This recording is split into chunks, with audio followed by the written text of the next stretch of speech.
প্রিয় দর্শক, আসসালামু আলাইকুম এবং অফুরন্ত শুভকামনা সবার জন্য। শহীদ শরীফ ওসমান বিন হাদির মরদেহ দেশে এসেছিল গত 19 ডিসেম্বর শুক্রবার, ঠিক এক সপ্তাহ আগে আজ থেকে।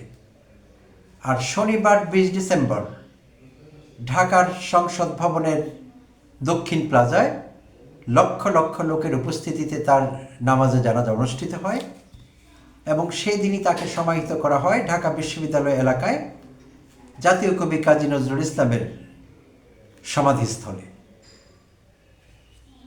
তো সেই থেকে একটি বিতর্ক বলা এটিকে ঠিক হবে না, কারণ কোনো যৌক্তিক বিষয় নিয়ে বিতর্ক হতে পারে। একটি গুজব, একটি আলাপ, কুৎসা এবং কিছু বাজে কথা বিভিন্ন মহলে চলছে। আর এগুলোতে যুক্ত আছেন আমাদের এক শ্রেণীর ইতর শ্রেণীর কন্টেন্ট ক্রিয়েটার, যারা নিজেদের কন্টেন্ট ক্রিয়েটার বলেন, কিছু ছোট লোক, কিছু খবিশ। তারা বলবার চেষ্টা করছেন যে হাদির জানাজায় লোক আনা হয়েছে। কখনো বলছেন হাদির পক্ষের লোকেরা, যারা বাংলাদেশে দক্ষিণপন্থী রাজনীতি করেন, দক্ষিণ পন্থার রাজনীতি করেন, তারা কখনো বলছেন সরকার টাকা দিয়ে লোক নিয়ে এসেছে দক্ষিণ প্লাজা পুরো ফেল করবার জন্যে। তো সেখানে আমি জানি না সঠিক হিসাব, কিন্তু কম করে হলেও সেখানে 2 মিলিয়ন লোক ছিলেন, অন্তত 20 লক্ষ, 15 থেকে 20 লক্ষ। তো এখন কম বেশি হতে পারে। তো সেখানে এই লোকদের টাকা দিয়ে আনা হয়েছে, এই কথা বলবার চেষ্টা করছেন কেউ কেউ। এবং তাদের মধ্যে কিছু পরিচিত কন্টেন্ট ক্রিয়েটারও আছেন, তারা খুব কৌশলে কথা বলছেন।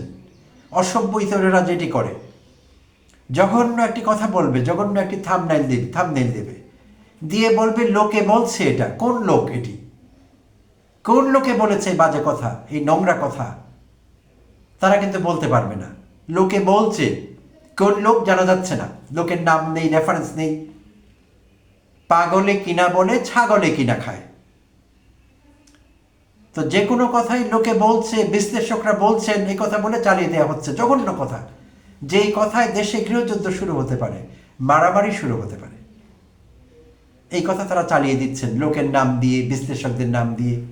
তো এমন কিছু ইতর এই ধারণাটিকে প্রমোট করবার চেষ্টা করছেন সুকৌশলে, যে টাকা দিয়ে ইনফ্লুয়েন্স করে লোক আনা হয়েছে। অথচ হাদির মৃত্যু, হাদির মহাপ্রয়াণ কোটি লোকের হৃদয় ছুঁয়েছে, শুধু বাংলাদেশে না, সারা বিশ্বে। সারা বিশ্বের মানুষ স্তম্ভিত হয়েছেন। সারা বিশ্বের প্রতিটি দেশের প্রধান গণমাধ্যমের খবরের শিরোনাম হয়েছিলেন আমাদের শহীদ ওসমান হাদি। বাংলাদেশে তার সঙ্গে যাদের রাজনৈতিক মত পার্থক্য ছিল বা আছে, তারাও কষ্ট পেয়েছেন, দলমত নির্বিশেষে। তো সেই হাদির জানাজায় লোক ভাড়া করে আনা হয়েছে, এমন কথা বলা মানে হাদির যে আদর্শ, হাদির যে ত্যাগ, হাদির যে দেশপ্রেম, এইটিকে ছোট করে দেখানো তাদের উদ্দেশ্য, আর কিছু না। হাদির একটি অপরাধ ছিল, প্রিয় দর্শক, হাদি কথা বলতেন ভারতীয় আধিপত্যবাদের বিরুদ্ধে। এবং সেই আধিপত্য ছিল সাংস্কৃতিক, সে আধিপত্য ছিল আর্থিক, সে আধিপত্য ছিল জিওপলিটিক্যাল, সব রকমের আধিপত্যবাদের বিরুদ্ধে হাদি কথা বলতেন। হাদি ছিলেন উচ্চকণ্ঠ, তাই হাদি শত্রু হয়ে উঠেছিলেন স্বার্থান্বেষী মহলের, তাই তাকে অকালে প্রাণ দিতে হলো।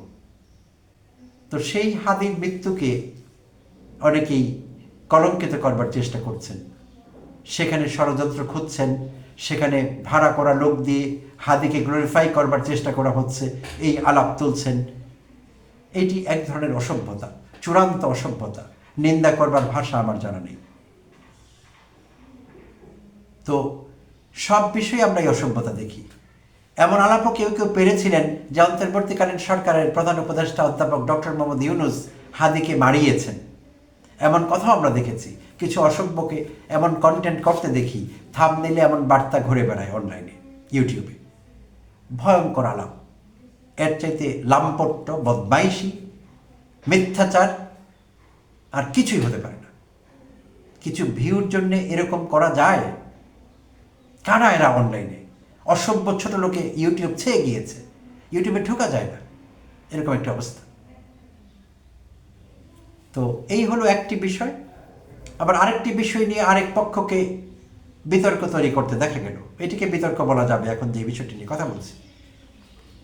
তো হাদির সেই জানা যায়, আমরা জানি জামাত ইসলামের আমির ডাক্তার শফিকুর রহমান যুক্তরাজ্য সফররত ছিলেন। ওখানকার সরকারি আমন্ত্রণে তিনি সেখানে মত বিনিময়ের জন্য গিয়েছিলেন যুক্তরাজ্য সরকারের কয়েকজন হাই অফিসারের সঙ্গে। তিনি তার যুক্তরাষ্ট্র সফর সংক্ষিপ্ত করে দেশে ফিরে এসেছিলেন হাদির মৃত্যু উপলক্ষে। আর তিনি সেই 20 ডিসেম্বর শনিবারের জানাজায় অংশগ্রহণ করেছিলেন ডাক্তার শফিকুর রহমান। তো ডাক্তার শফিকুর রহমানকে নিয়ে অনেকে বিতর্ক তৈরি করলেন। কি বিতর্ক? ডাক্তার শফিকুর রহমান জুতো পায়ে দিয়ে হাদির নামাজে জানাজায় হাজির ছিলেন। এইটিকে তারা সহি শুদ্ধ মনে করছেন না। এটি তাদের ভাষা, সহি শুদ্ধ, যদিও একটি বললেই হয়। সহি মানি শুদ্ধ, শুদ্ধ মানি সহি। তো সহি শুদ্ধ হয়নি জামায়াত আমিরের জুতো পায়ে দিয়ে জানাজায় অংশগ্রহণ করা। এটি নিয়ে তারা বিতর্ক তৈরি করেছেন। এটি নিয়ে তারা ধর্মীয় একটি আর্গুমেন্ট তৈরি করবার চেষ্টা করেছেন তাকে ছোট করবার জন্যে, যে তিনি ধর্ম মানেন না, তিনি আসলে ধর্মের পক্ষের লোক না, এরকম একটি বয়ান তৈরি করবার চেষ্টা হয়েছে। জঘন্য এই চেষ্টা, জঘন্য, নোংরামি এটি। কারণ এইটি হাদিসের রেফারেন্স দিয়ে বলা যায়, সাহাবাদের রেফারেন্স দিয়ে বলা যায়। আমাদের প্রিয় নবীজি সাল্লাল্লাহু আলাইহি ওয়াসাল্লাম তার জীবদ্দশায় অসংখ্য নামাজে জানাজায় অংশগ্রহণ করেছেন, ইমামতি করেছেন।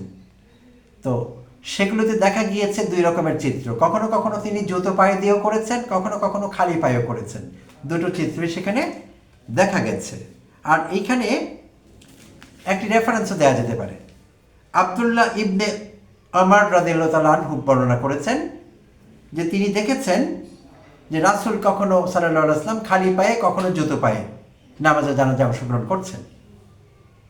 এবং একবার আরেকটি রেফারেন্স থেকে পাওয়া গেছে যে একবার তিনি জুতো পায়ে দিয়ে কোনো একটি জানাজায় অংশগ্রহণ করেছিলেন। একটু পর দেখা গেল তিনি আবার জুতো খুলে ফেললেন, খালি পায়ে দাঁড়িয়ে গেলেন। তো এটির ব্যাখ্যা তাকে যখন পরবর্তীতে জিজ্ঞেস করা হয়েছিল, উপস্থিত সাহাবারা জানতে চেয়েছিলেন যে আপনি তো শুরুতে জুতো পায়ে জানাজায় অংশগ্রহণ করছিলেন, এক পর্যায়ে জুতো কেন খুলে ফেললেন? তো তিনি বলেছিলেন জিবরাইল আলাইহিস সালাম তাকে বলেছেন কানে কানে যে তার জুতো পবিত্র না, জুতোতে কোনো ময়লা হয়তো লেগেছিল, তাই তাকে জুতো খুলে ফেলতে হয়েছে। তো এই বিষয়ে পরিষ্কার ব্যাখ্যা এরকম আসতে পারে যে কারো জুতো যদি পরিষ্কার হয়, জুতোতে কোনো ময়লা বা কোনো নাপাক জিনিস না থাকে ধর্মীয় ব্যাখ্যা অনুযায়ী, তাহলে জুতো পরেও জানাজায় অংশগ্রহণ করা যাবে, এমনকি অন্য নামাজও পড়া যাবে। আর যদি ময়লা হয় তাহলে জুতোও পরা যাবে না, এবং এমনকি যেই জায়গায় নামাজ পড়া হবে সেই জায়গাটি যদি ময়লা হয়, সেই গ্রাউন্ড, সেই মাটি, সেই সারফেস, সেখানেও নামাজ পড়া যাবে না বলা আছে, বা ইবাদত করা যাবে না। তো এখন পরিষ্কার কোনো জুতোকে নরম সফট যেটি পরে বসা যায় ইজিলি, পা ভেঙে, তো এরকম জুতো যদি পরিষ্কার হয় তাহলে সেটি তো সক্স বলে গণ্য হতে পারে, মোজা বলে গণ্য হতে পারে। শীতের মধ্যে অনেকেই মুরব্বীরা যারা বয়স্ক লোক তারা মোজা পরে থাকেন সারাদিন বাসায়, সেই মোজা যদি পরিষ্কার হয় তাহলে সেই মোজা পরে তিনি নামাজ পড়তে পারেন, ইবাদত করতে পারেন।